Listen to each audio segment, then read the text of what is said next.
সাহাবায়ে কেরাম আমার নবীকে বলল, গো আল্লাহর নবী, আপনার তো দুনিয়ার মধ্যে কোনো ভাই নাই, কাদেরকে আপনি ভাই বলে সম্বোধন করলেন?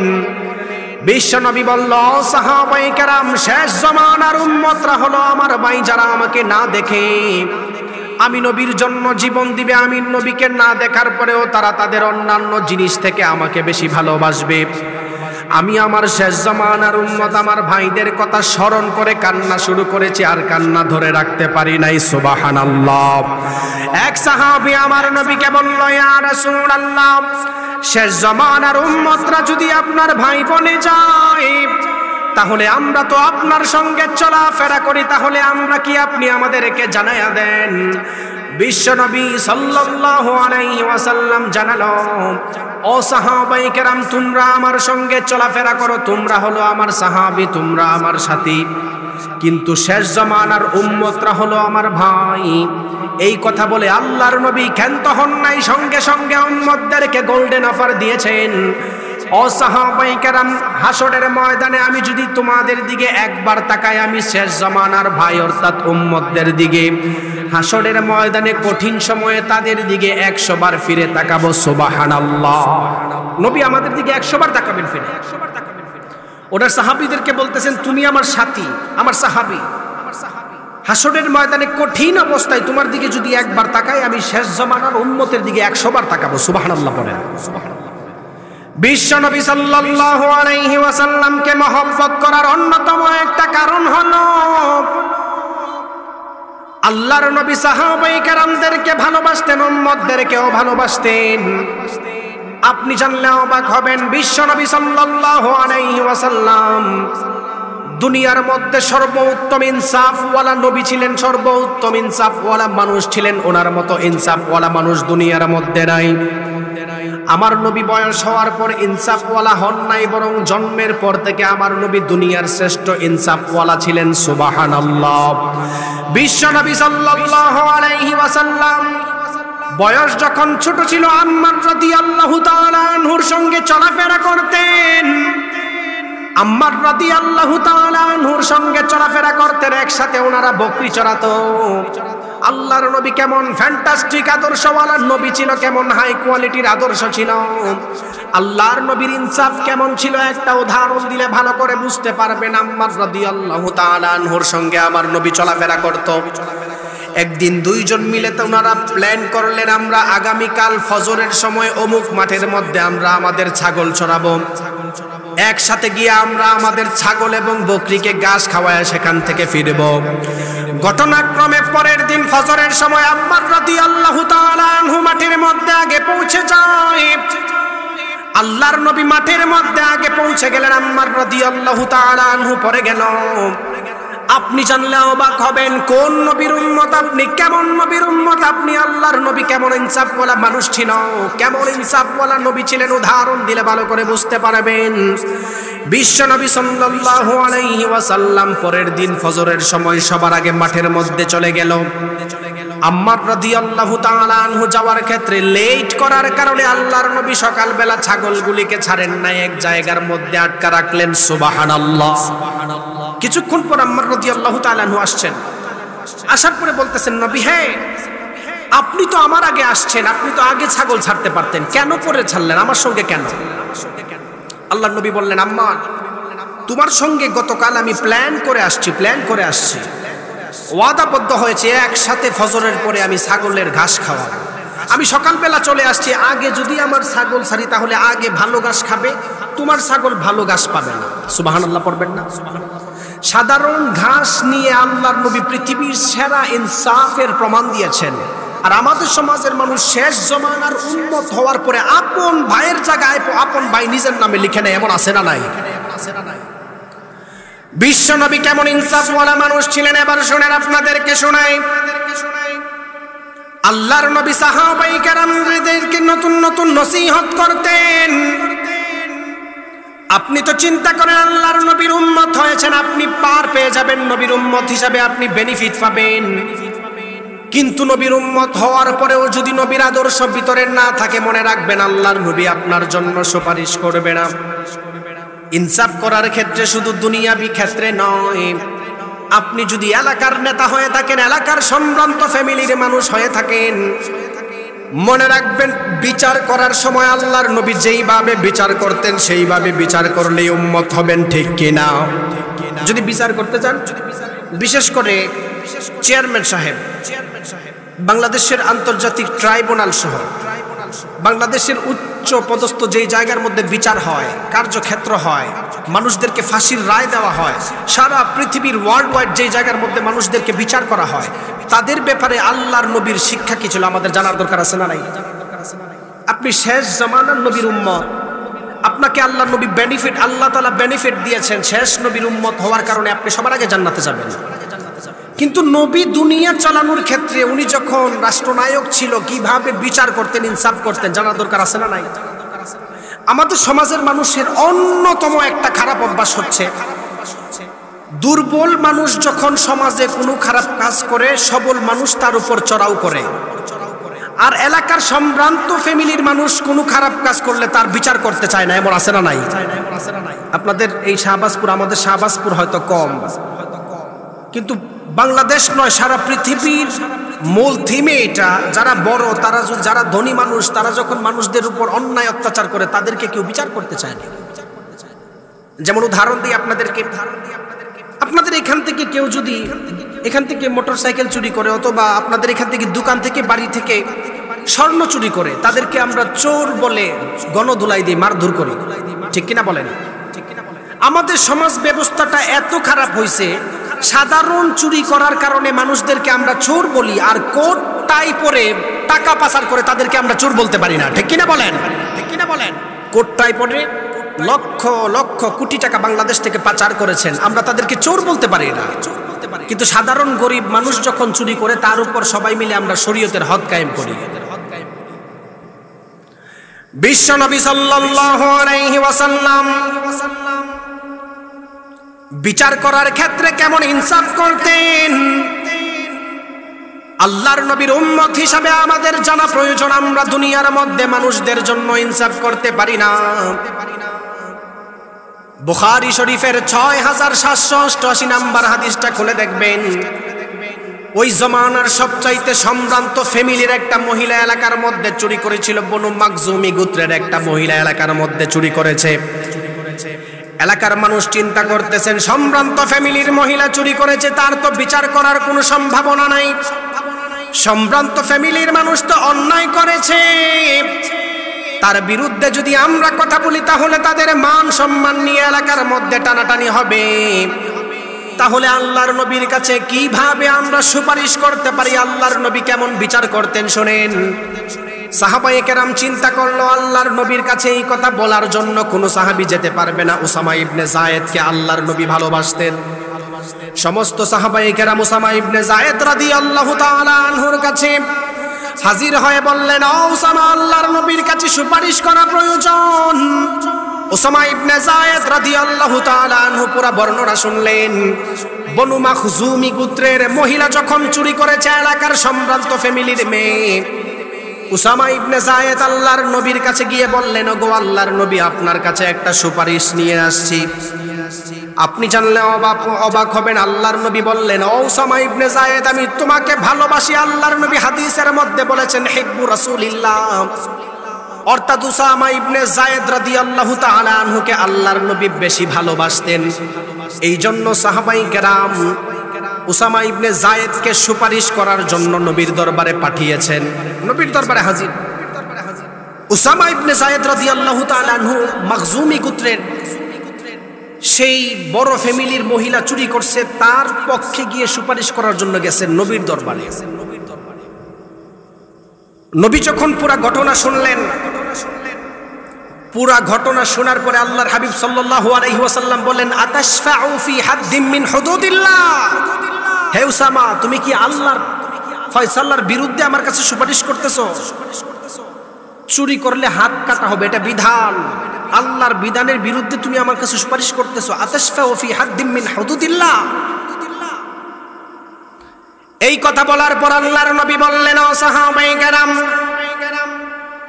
আল্লাহ তাআলা বিধান দিয়েছেন চুরি করলে হাত কেটে দেওয়া হয়।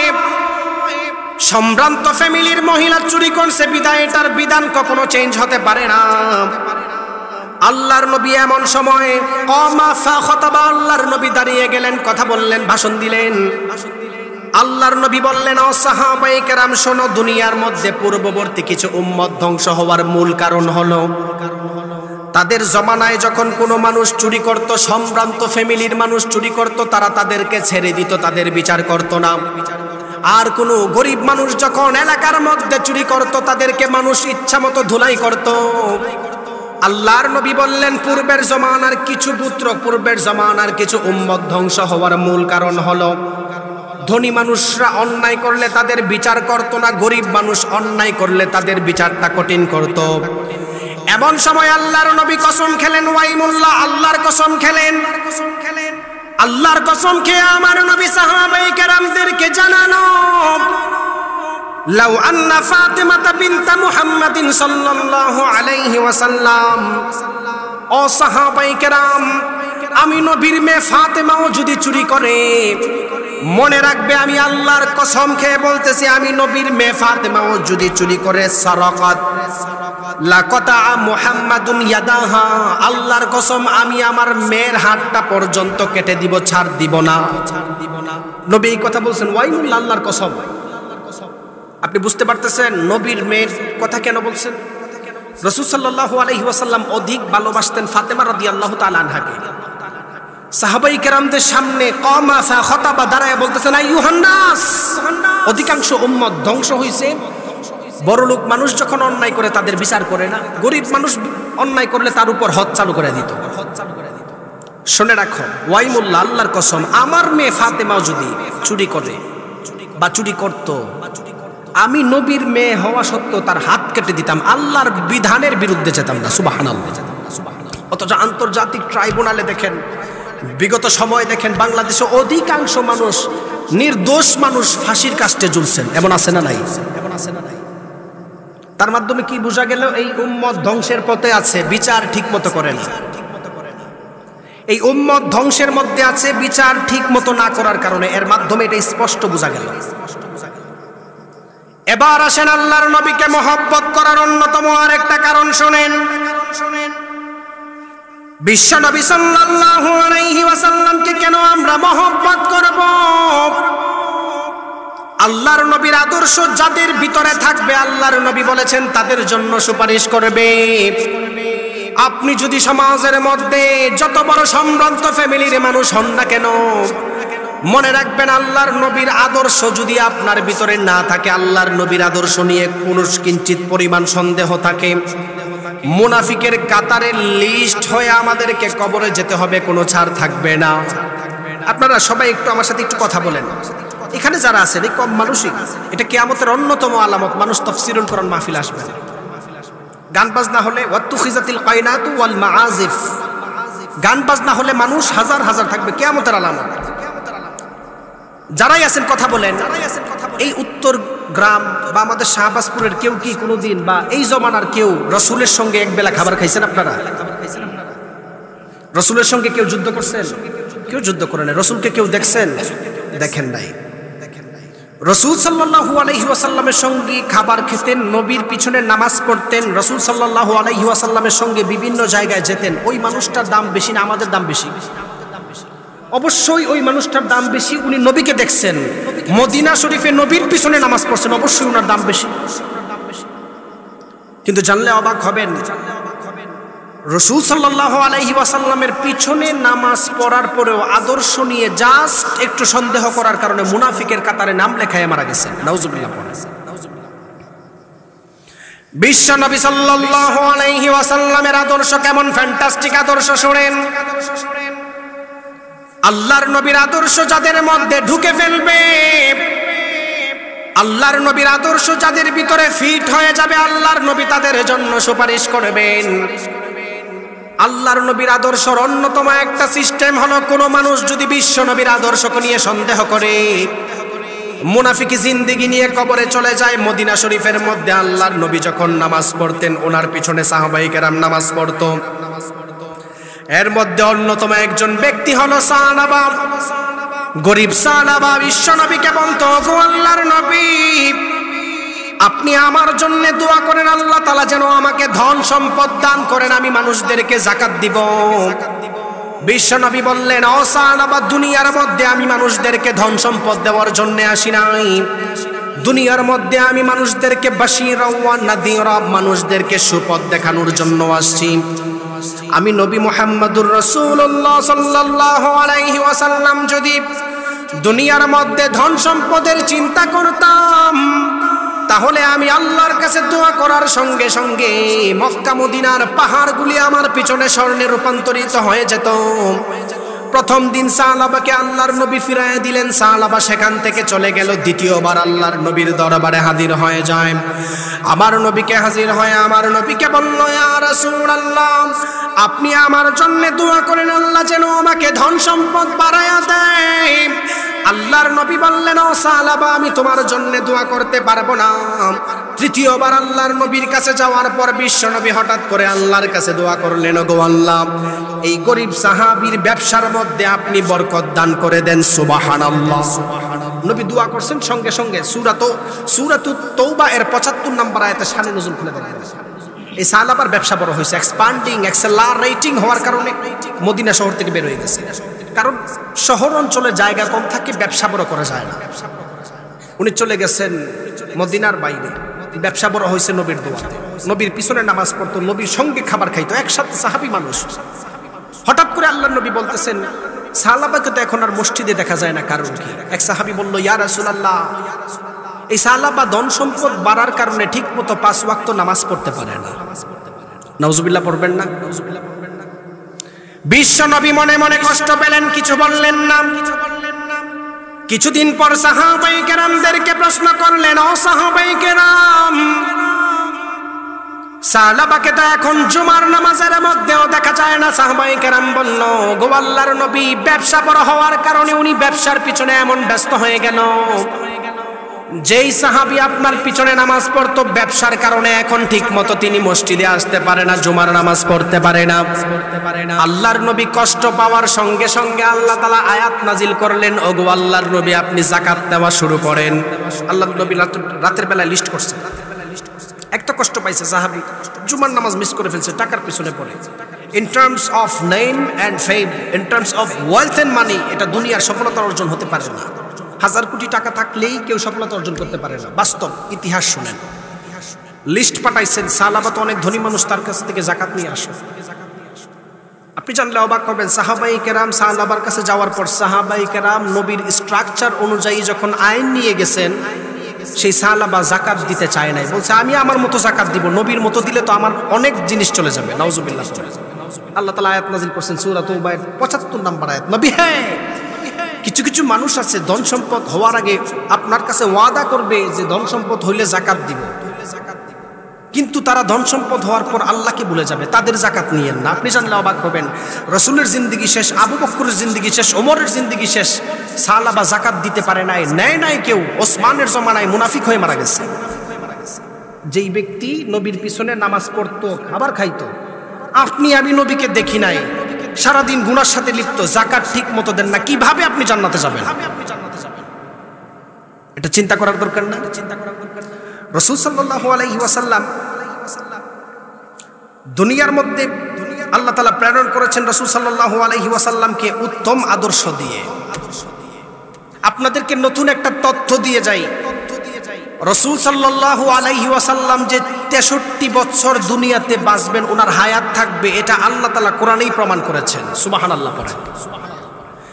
উনি যে 63 বছর দুনিয়াবি জিন্দেগি পাবেন, রাসূল সাল্লাল্লাহু আলাইহি ওয়াসাল্লাম 63 বছর জিন্দেগি, এর বেশি জিন্দেগি পাবেন না। আল্লাহ তাআলা কোরআনের প্রমাণ দিয়েছেন গাণিতিকভাবে। সুবহানাল্লাহ পড়বেন না? আমরা একটা হিসাব করি, কোন নবীর উম্মত আপনি, কেমন নবীর উম্মত আপনি, আপনার নবীর আদর্শ কেমন ফ্যান্টাস্টিক ছিল। রাসূল সাল্লাল্লাহু আলাইহি ওয়াসাল্লামের জিন্দেগি হচ্ছে 63 বছর। একটু খেয়াল করে শুনেন, ব্রেইনের বিষয়।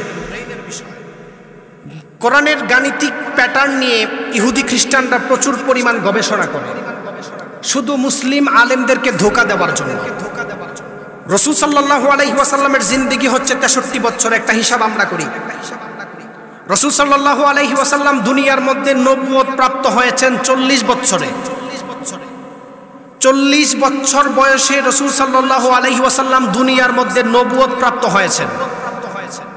নবুয়ত প্রাপ্ত হওয়ার পর 13 বছর জিন্দেগি রাসূল সাল্লাল্লাহু আলাইহি ওয়াসাল্লাম মক্কায় কাটাইছেন। তাহলে 40 এবং 13 বছর মিলায়া হচ্ছে 53 বছর। রাসূল সাল্লাল্লাহু আলাইহি ওয়াসাল্লামের শেষ জিন্দেগি 10 বছর মদিনায় কাটাইছেন। 53 আর 10 এ 63, সুবহানাল্লাহ পড়েন। রাসূল সাল্লাল্লাহু আলাইহি ওয়াসাল্লাম 63 বছরের বেশি দুনিয়াতে থাকবেন না। আল্লাহ তাআলা কোরআনে গাণিতিকভাবে প্রমাণ দিয়েছেন, গাণিতিকভাবে উদাহরণ দিচ্ছি আপনাদেরকে। আল্লাহ তাআলা বিশ্বনবী মুহাম্মদুর রাসূলুল্লাহ সাল্লাল্লাহু আলাইহি ওয়াসাল্লামের নামে একটি সূরা নাজিল করেছেন, সূরাতুল মুহাম্মদ, কোরআনুল কারীমের 47 নাম্বার সূরা। এই সূরার আয়াত সংখ্যা হচ্ছে 38টা। কয়টা? মনে রাখবেন, ব্রেইনের বিষয়। 38টা। 47 নাম্বার সূরা, সূরাতুল মুহাম্মদের আয়াত হচ্ছে 38টা। আল্লাহ তাআলা রাসূল সাল্লাল্লাহু আলাইহি ওয়াসাল্লামের মৃত্যুর ব্যাপারে কোরআনের বিভিন্ন জায়গায় কথা বলছেন, কিন্তু 3 জায়গায় উল্লেখ করেছেন বিশেষভাবে। কয় জায়গায়? 3 জায়গায়। রাসূল সাল্লাল্লাহু আলাইহি ওয়াসাল্লাম 63 বছরের জিন্দেগির চাইতে বেশি জিন্দেগি পাবেন না। কোরআনে প্রমাণ আছে, কোরআনে প্রমাণ। কোরআনুল কারীমের 40 নাম্বার সূরা, সূরাতু আল মুমিন এর 77 নাম্বার আয়াতে রাসূলের মৃত্যুর কথা আল্লাহ তাআলা তুলে ধরেছেন, সুবহানাল্লাহ পড়েন। দ্বিতীয় নাম্বার কোরআনুল কারীমের 13 নাম্বার সূরা, সূরাতুর রাদ। সূরাতুর রাদের 40 নাম্বার আয়াতে আল্লাহ তাআলা রাসূলের মৃত্যুর কথা বলেছেন। তাহলে প্রথম 40 নাম্বার সূরা, সূরা আল মুমিন। দ্বিতীয় নাম্বার আল্লাহ তাআলা 13 নাম্বার সূরা, সূরাতুর রাদের 40 নাম্বার আয়াতের মধ্যে আল্লাহ তাআলা মৃত্যুর কথা বলেছেন। 40 আর 13 এ কত হলো? 53। আল্লাহ তাআলা কোরআনুল কারীমের 10 নাম্বার সূরা, সূরাতুল ইউনুসের 46 নাম্বার আয়াতে আল্লাহ তাআলা রাসূলের মৃত্যুর কথা বলেছেন, সুবহানাল্লাহ বলেছেন। তাহলে 40 নাম্বার সূরা আল মুমিন এর 77 নাম্বার আয়াত, 13 নাম্বার সূরা, সূরাতুর রাদের 40 নাম্বার আয়াত, 10 নাম্বার সূরা, সূরাতুল ইউনুসের 46 নাম্বার আয়াত। সূরার সংখ্যাটা হিসাব করেন আপনি। 40 নাম্বার সূরা 40 বছর, 13 নাম্বার সূরা, সূরাতুর রাদ, 40 আর 13 মিলে হচ্ছে 53, 10 নাম্বার সূরা, সূরাতুল ইউনুস মিলে হচ্ছে 63, সুবহানাল্লাহ পড়েন। অথচ রাসূলের জিন্দেগিও 63। আল্লাহ তাআলা আয়াত বিভিন্ন সূরার মধ্যে রাসূলের মৃত্যুর কথা বলছেন, এখানেও সিরিয়াল হিসাব করলে গাণিতিকভাবে 63 হয়ে যায়, সুবহানাল্লাহ পড়বেন না? আপনি জানলে অবাক হবেন, 10 নাম্বার সূরা কোরআনের প্রথম জায়গার মধ্যে, যেই জায়গার মধ্যে রাসূলের মৃত্যুর কথা বলছেন, কোরআনুল কারীমের 10 নাম্বার সূরা, সূরাতুল ইউনুসের 46 নাম্বার আয়াত। এই পুরোটা আয়াত সংগঠিত হয়েছে 63টা অক্ষরের মাধ্যমে, সুবহানাল্লাহ।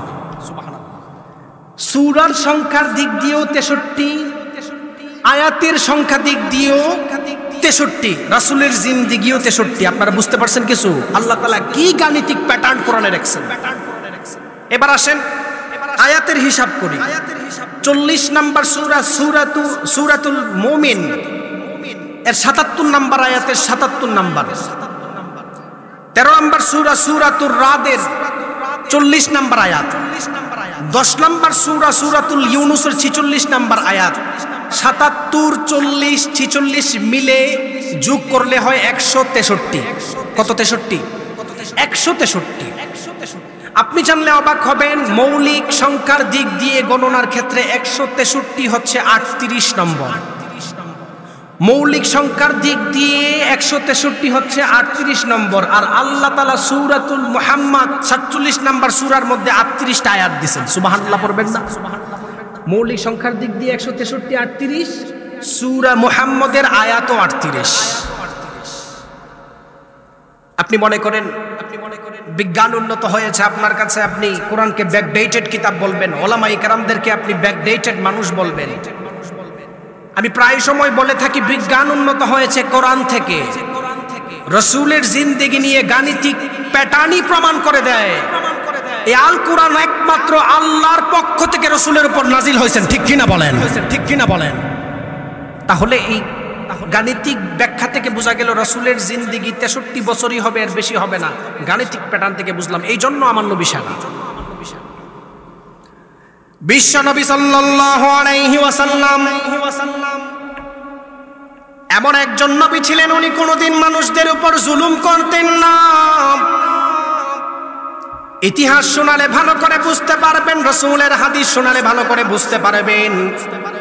আল্লাহর নবীর দরবারে একজন সাহাবী হাজির হয়ে বলল, গো আল্লাহর নবী, আমার কাছে টাকা পয়সা নাই, আপনি আমাকে কিছু টাকা পয়সা দেন। বিশ্ব নবী সাল্লাল্লাহু আলাইহি ওয়াসাল্লামের কাছে টাকা পয়সা ছিল না। উনি ডান দিকে সাহাবায়ে কেরামদের দিকে তাকালেন, ডান দিকের সাহাবী কোনো কথা বলে না।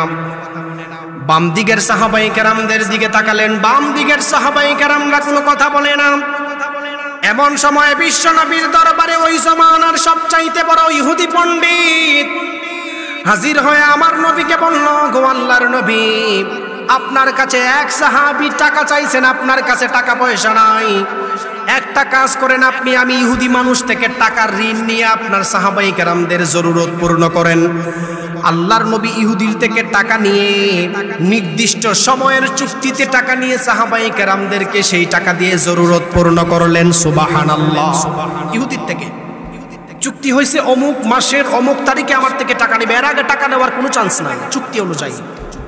আমি ঘটনা সংক্ষেপে করতেছি আজানের সময়।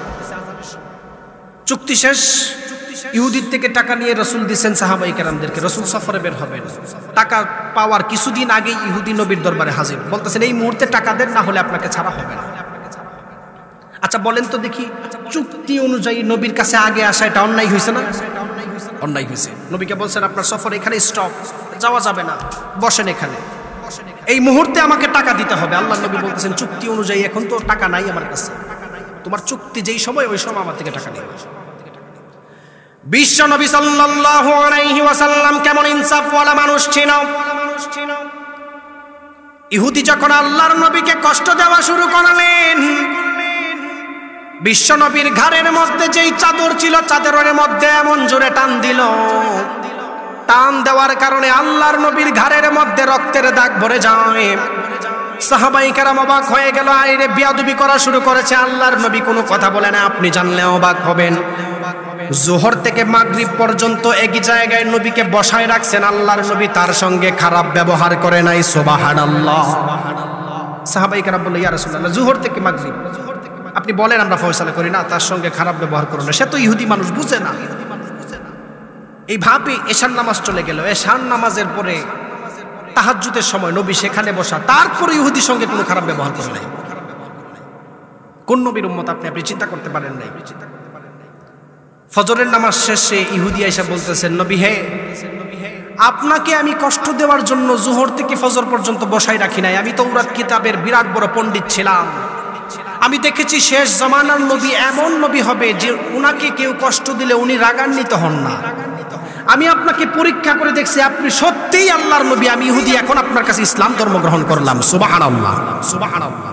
নবীর আদর্শ এমন ফ্যান্টাস্টিক আদর্শ ছিল, কিন্তু দুঃখজনক বিষয় হচ্ছে আপনি নবীর উম্মত হওয়ার পরে আপনি আপনার আপন ভাইকে ভালো করে কথা বলতে পারেন না। অথচ আমরা নবীর দিদার পাওয়ার জন্য আমরা পাগল হয়ে যাই। ইহুদি তখন বলতেছেন, ইয়া রাসূলুল্লাহ, আমি তো এই এলাকার সবচাইতে ধনী মানুষ, আমার যেই টাকার ঋণ নিছেন দেওয়া লাগবে না, আমি আমার জিন্দেগীর অধিকাংশ টাকা ইসলামের রাস্তায় আমি দান করে দিলাম। সুবহানাল্লাহ পড়েন। এই জন্য নবীর আদর্শ, নবীর দিদার আমাদের দরকার আছে না নাই? রাসূল সাল্লাল্লাহু আলাইহি ওয়াসাল্লামের উম্মত এত হাই কোয়ালিটির উম্মত, আপনি জানলে অবাক হবেন। রাসূল সাল্লাল্লাহু আলাইহি ওয়াসাল্লামকে যারা অনুকরণ করে, রাসূল নিজে বলেছেন, আমি তাদেরকে খুঁজে খুঁজে জান্নাতের মধ্যে ঢুকায়া দিব। সুবহানাল্লাহ। সেই নবীকে কষ্ট দিলে কখনো নবীর উম্মত হওয়া যাবে? সেই নবীকে কষ্ট দেওয়া যাবে না। রাসূল সাল্লাল্লাহু আলাইহি ওয়াসাল্লামের উম্মত কিরকম উম্মত, কেমন দামি উম্মত, আপনি জানলে অবাক হবেন। নূহ আলাইহিস সালামকে আল্লাহ তাআলা হাসরের ময়দানে বলবেন, আপনি যে নবী হিসাবে উম্মতদেরকে দাওয়াত দিয়েছেন এর প্রমাণ করেন। নূহ আলাইহিস সালাম বলবেন, আমি আমার উম্মতকে দাওয়াত দিয়েছি। সেদিন উম্মতরা নূহ আলাইহিস সালামের বিরুদ্ধে মিথ্যা কথা বলবেন। তখন নূহ আলাইহিস সালামকে আল্লাহ তাআলা বলবেন, আপনি আপনার পক্ষে সাক্ষী আনেন, আপনি যে দুনিয়াতে দাওয়াত দিয়েছেন। সেই হাসরের ময়দানে উম্মতে মুহাম্মদী এবং রাসূল সাল্লাল্লাহু আলাইহি ওয়াসাল্লামের মাধ্যমে আরেক নবীর সুপারিশ করানো হবে। সুবহানাল্লাহ। তো উম্মতের দাম আছে না নাই? নূহ আলাইহিস সালামকে এই প্রশ্ন করার পরে বলবেন, শেষ জামানার উম্মত এবং নবী আমার পক্ষে সাক্ষী দিবে। নূহ আলাইহিস সালামের উম্মতরা বলবেন, কি কারণে? উনারা পরে আসছেন, কিভাবে আপনার সাক্ষী হবে? তখন শেষ জামানার উম্মতরা এবং রাসূল সাল্লাল্লাহু আলাইহি ওয়াসাল্লাম বলবেন, আল্লাহ আপনি তো কোরআন নাজিল করছেন, কোরআনের মধ্যে নূহ আলাইহিস সালাম যে দাওয়াত দিয়েছেন এর প্রমাণ আছে। সুবহানাল্লাহ। তাহলে আপনার মতো উম্মত, আমার মতো উম্মত সবচাইতে দামি, এবং আমরা যদি ঠিকমতো নবীর আদর্শ, নবীর অনুকরণ করতে পারি, রাসূল সাল্লাল্লাহু আলাইহি ওয়াসাল্লামকে ভালোবাসতে পারি, অবশ্যই রাসূলের দিদার আমাদের ভিতরে আসবে, একদিন না একদিন আসবে। ঠিক কিনা বলেন? বিরহে দিল পড়ে ছারখার যে আমার ইয়া রাসূলুল্লাহ, বিরহে দিল পড়ে ছারখার যে আমার ইয়া রাসূলুল্লাহ, আমার কেউ নেই তুমি ছাড়া সাহারা ইয়া রাসূলুল্লাহ, আমার কেউ নেই তুমি ছাড়া সাহারা ইয়া রাসূলুল্লাহ। কত জনে দেখে তোমায় কলিজা শীতল হয়ে যায়, কত জনে দেখে তোমায় কলিজা শীতল হয়ে যায়, আমাকে দাও না দিদার একবার ইয়া রাসূলুল্লাহ, আমাকে দাও না দিদার একবার ইয়া রাসূলুল্লাহ, আমার কেউ নেই তুমি ছাড়া সাহারা ইয়া রাসূলুল্লাহ, আমার কেউ নেই তুমি ছাড়া সাহারা ইয়া রাসূলুল্লাহ। শুধু একবার দেখিতে চাই জীবনে আর যে চাওয়া নাই, শুধু একবার দেখিতে চাই জীবনে আর যে চাওয়া নাই, তুমি এই অসহায়েরই সহায় ইয়া রাসূলুল্লাহ, তুমি এই অসহায়েরই সহায় ইয়া রাসূলুল্লাহ, আমার কেউ নেই তুমি ছাড়া সাহারা ইয়া রাসূলুল্লাহ, আমার কেউ নেই তুমি ছাড়া সাহারা ইয়া রাসূলুল্লাহ। আল্লাহর নবী ছাড়া আমাদের কেউ নেই, এজন্য নবীর আদর্শ মানতে হবে। এবার আসেন আরেকটা কথা, উদাহরণ দিয়ে আপনাদেরকে, আপনার জিন্দেগি দিয়ে। রাসূলের আদর্শ মানলে দুনিয়াতেও ফায়দা, আখিরাতেও ফায়দা। কিসে ফায়দা? দুনিয়াতেও ফায়দা, আখিরাতেও ফায়দা। উদাহরণ দিয়ে আপনাদেরকে, আপনারা সবাই 5 ওয়াক্ত নামাজ পড়েন কি পড়েন না? অনেক মানুষ আছে উচ্চ শিক্ষিত মানুষ, তারা 5 ওয়াক্ত নামাজ পড়তে চায় না। আপনি জানলে অবাক হবেন, রাসূল সাল্লাল্লাহু আলাইহি ওয়াসাল্লাম উম্মতদেরকে যেই সিস্টেমে নামাজের শিক্ষা দিয়ে গিয়েছেন, আধুনিক বিজ্ঞান এটাকে বর্তমানে এটাকে এমনভাবে ইমপ্রুভ করছেন, এমনভাবে মানুষদের সামনে তুলে ধরছেন, অধিকাংশ রোগের ঔষধ হিসাবে নামাজের ব্যায়ামকে শিক্ষা দেওয়া হয়। সুবহানাল্লাহ। পাকিস্তানের একজন বিখ্যাত ডক্টর মাজেদ জামান উসমানী, উনি ইউরোপের একটা বিশ্ববিদ্যালয়ে ফিজিওথেরাপির উপর শিক্ষা নেওয়ার জন্য গেছেন। সেখানে যাওয়ার পরে তিনি দেখেন, এই বিখ্যাত ডক্টরের সামনে ইউরোপের 2 জন ডক্টর, মানুষরা যখন তাদের ঘাড়ের ব্যথা, কোমরের ব্যথা এইগুলা নিয়ে যায়, ইহুদি খ্রিস্টানরা তাদেরকে মুসলিম ধর্মের নামাজের ব্যায়াম শিক্ষা দেয়। সুবহানাল্লাহ বলেন। জিজ্ঞেস করলো, স্যার আপনি যে তাদেরকে নামাজের ব্যায়াম শিক্ষা দিচ্ছেন, এটা তো মুসলিম ধর্মের নামাজের নিয়ম, কিন্তু ইহুদি খ্রিস্টান এটাকে তারা তাদের নিজের নামে চালানোর জন্য এটার নাম দিয়েছেন ইউরোলিঙ্গোস্ট্রিক। অর্থাৎ আপনি ইসলামকে ভালো করে জানেন না, ইসলামকে প্র্যাকটিস না করার কারণে ইহুদি খ্রিস্টানরা পুরাটাই তুলে নিয়ে গেছেন, কিন্তু আমরা আমাদের নবীর আদর্শ ধরতে পারি না। যেমন আপনাদেরকে উদাহরণ দেই, এই সারা পৃথিবীর মধ্যে মুসলিমরা কি কারণে মার খাচ্ছে, অন্যতম কারণ আপনাদেরকে বলি। আমাদের সমাজের মানুষ রাসূল সাল্লাল্লাহু আলাইহি ওয়াসাল্লামের আদর্শকে ছেড়ে দিয়েছেন, ইহুদি খ্রিস্টানরা রাসূল সাল্লাল্লাহু আলাইহি ওয়াসাল্লামের আদর্শকে ধরে নিয়েছেন। কিভাবে? আমাদের বাংলাদেশ বিল্ডিংগতভাবে উন্নত। কিভাবে? বিল্ডিংগত ব্রিজ আছে, কয়েকশো তলা বিল্ডিং আছে, আমরা এইভাবে উন্নত। এশিয়া মহাদেশের অন্যতম ইনকাম সোর্স হচ্ছে গার্মেন্টস শিল্প।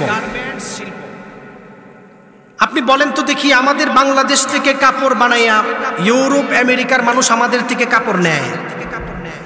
আপনি একবার চিন্তা করতে পারেন নাই যে আমেরিকা মিসাইল বানাতে পারে, বোমা বানাতে পারে, তারা এটা কাপড় বানাতে পারে না?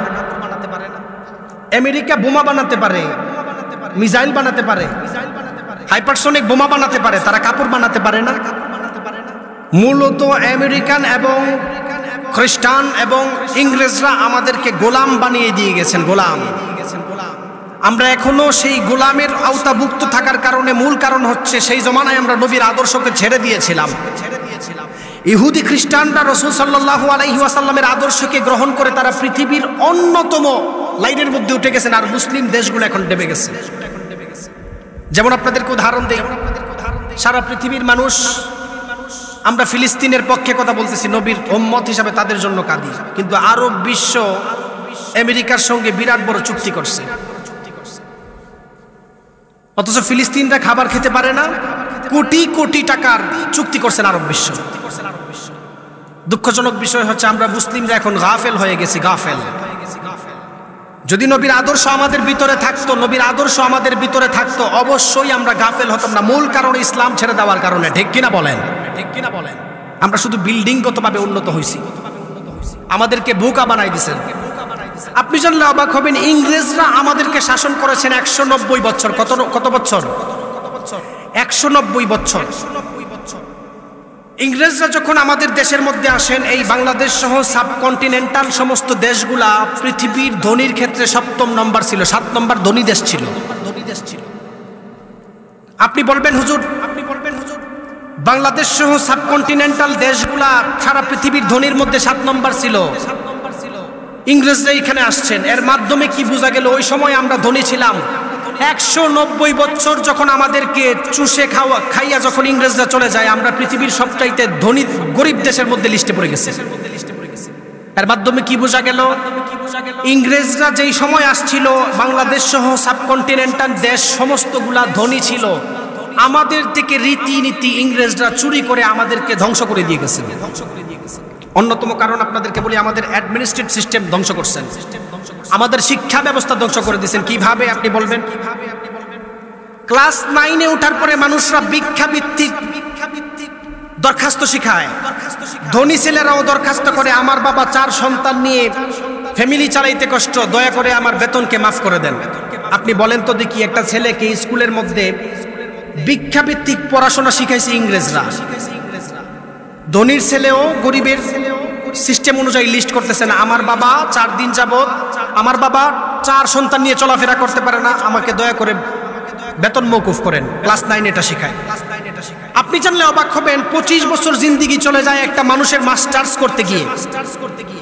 25 বছর জিন্দিগি শেষ করার পর, মাস্টার্স করার পরে আপনি তাদেরকে প্রশ্ন করবেন তুমি কি করবা, তারা অধিকাংশ সময় উত্তর দেয় আমি চাকরি করব। কোথায় চাকরি করব? আমি গুগলে চাকরি করব। কোথায় চাকরি করব? আমি ফেসবুকে চাকরি করব। কোথায় চাকরি করব? আমি টুইটারে চাকরি করব। কোথায় চাকরি করব? আমি আমেরিকান কোম্পানিতে চাকরি করব। ইহুদি, খ্রিস্টান এবং ইংরেজরা আমাদেরকে ব্যবসা থেকে দূরে সরাই দিয়া কাজের মধ্যে ঢুকাই গেছেন। তোরা শুধু গোলাম থাকবি, আমাদের গোলামি করবি। দুঃখজনক বিষয় হচ্ছে, ইন্টারভিউটার পর ছেলেরা কেরানি পদে আবেদন করে। আমাদের মাইন্ডকে কেরানি পদ পর্যন্তই রাখছেন। বিসিএস ক্যাডার হওয়ার মতো যোগ্যতা আমাদের ইংরেজরা কেড়ে নিয়েছেন। 190 বছর আমাদেরকে ধ্বংস করছে। 190 বছর ইংরেজরা আমাদেরকে রাজত্ব করতে গিয়ে মূল একটা বিষয় খুঁজে পেয়েছেন। মুসলিমরা ধ্বংস হয়েছে একমাত্র অন্যতম কারণ হচ্ছে তারা রাসূল সাল্লাল্লাহু আলাইহি ওয়াসাল্লামের আদর্শকে ছেড়ে দেওয়ার কারণে। কি কারণে? রাসূলের আদর্শ ছেড়ে দেওয়ার কারণে। ইংরেজরা 190 বছর যাওয়ার পর আমাদের শিক্ষা ব্যবস্থাটা ধ্বংস করছেন। আপনি জানলে অবাক হবেন, পৃথিবী বিখ্যাত university Stanford university, Stanford university যেখানের মধ্যে দাবি করেন আমাদের প্রথম সেমিস্টারে যেই বইগুলো পড়ানো হয়, সেকেন্ড সেমিস্টার আস্তে আস্তে এগুলো ব্যাকডেটেড, বাতিল হয়ে যায়। আর আমাদের বাংলাদেশের শিক্ষা ব্যবস্থা 50 বছর যাবত একই কারিকুলামের উপর চলতেছে। আপনি বুঝতে পারছেন? যারা আমাদেরকে শিক্ষা ব্যবস্থা শিখাইছেন তাদের দেশে শিক্ষা ব্যবস্থা প্রথম সেমিস্টারে যেটা পড়ানো হয়, সেকেন্ড সেমিস্টার আস্তে আস্তে ওইটা বাতিল, ওইটার পড়ানো হবে না, নতুন কিছু ঢুকানো হয়। আর আমাদের দেশে বিগত 50 বছর যাবত একই সিলেবাসের উপর পড়াশোনা করানো হচ্ছে। ছেলেদেরকে ব্যবসা করার কোনো জিনিস শেখায় না, শুধু ইহুদি খ্রিস্টানদের কোম্পানিতে কিভাবে চাকরি করা যায় এগুলো শেখায়। অথচ নবীর আদর্শ ছিল অন্যতম আদর্শ ব্যবসা করা। নবীর আদর্শের মধ্যে অন্যতম আদর্শ কি ছিল? ব্যবসা করা, ব্যবসার মধ্যে ইনসাফ করা। কিন্তু আমাদের সমাজের মানুষ ব্যবসা করতে চায় না, আমাদের সমাজের মানুষ ব্যবসার সাথে জড়িত হতে চায় না, আমাদের আলেম সমাজ ব্যবসার সঙ্গে জড়িত হতে পারে না। এর মূল কারণ হচ্ছে আমরা নবীর আদর্শকে ঠিক মতো ভালোবাসতে পারি না। আমরা শুধু নামে মুসলমান হওয়ার কারণে আমাদের এই অবস্থা। ঠিক কিনা বলেন? বৃষ্টি চলে আসছে, আজানেরও সময় হয়ে গেছে। আল্লাহ তাআলা যেই কথাগুলি বলছেন,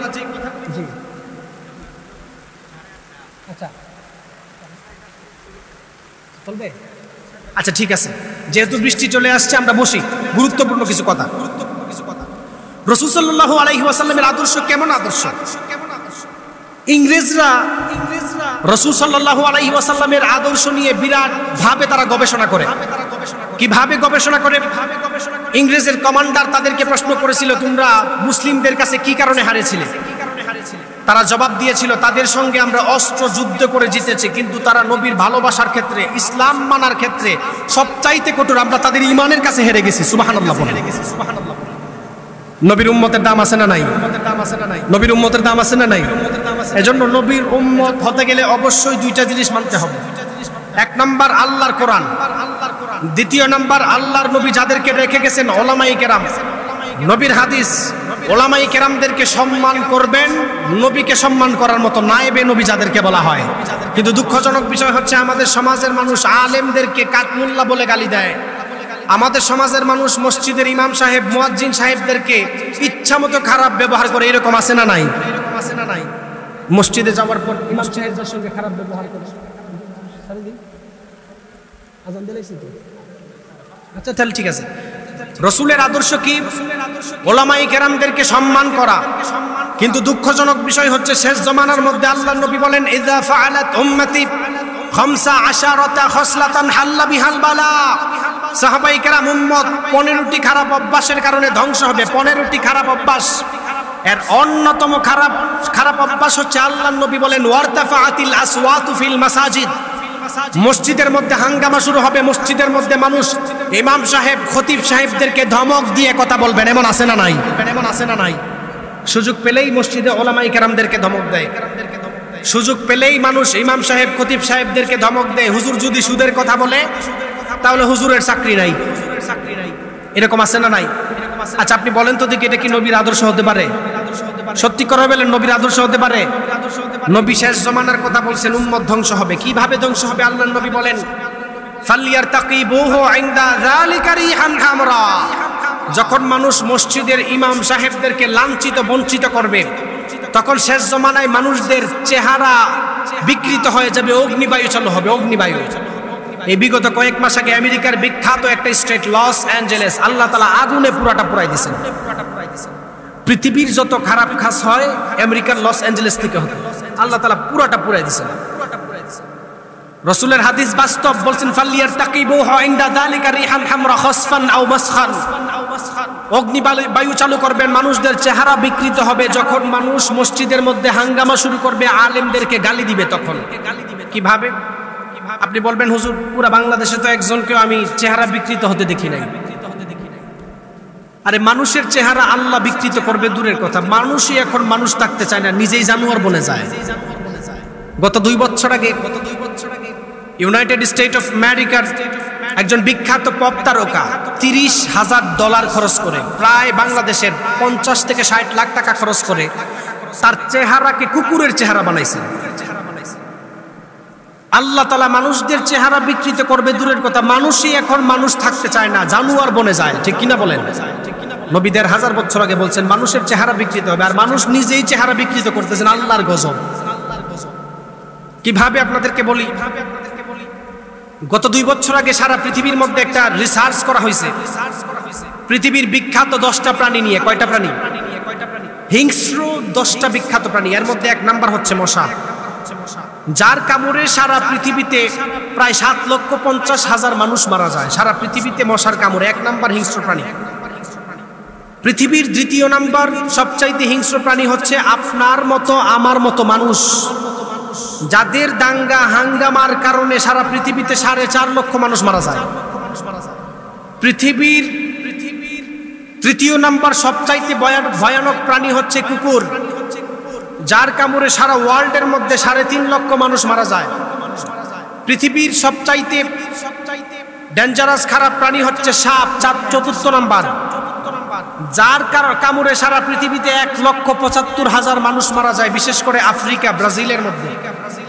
আপনি বলবেন, হুজুর এই কারণ কেন বললেন? পৃথিবীর 1 নাম্বার হিংস্র প্রাণী মশা, মেনে নিলাম। আল্লাহ তাআলা কোরআনের মধ্যে কসম খাইছেন, ওয়াত-তিনি ওয়াজ-যাইতুনি ওয়া তুরি সিনিনা ওয়া হাদাল বালাদিল আমিন লাকাদ খালাকনাল ইনসানা ফি আহসানি তাকওয়িম। আমি মানুষদেরকে উত্তম স্ট্রাকচার দিয়ে বানাইছি। কিন্তু দুঃখজনক বিষয়, মানুষ দাঙ্গা হাঙ্গামা করে পৃথিবীর দ্বিতীয় নাম্বার হিংস্র প্রাণী হয়েছে। এর অন্যতম কারণ হচ্ছে রসুলের আদর্শ আর কোরআন না থাকার কারণে। আল্লাহ তাআলা বুঝার তৌফিক দান করুন, আমিন। যেই কথাগুলি বলছি এই কথাগুলির উপর আপনাকে আমাকে আমল করার তৌফিক দান করুন, আমিন। ওয়া আখিরু দাওয়ানা আলহামদুলিল্লাহি রাব্বিল আলামিন। আসসালামু আলাইকুম।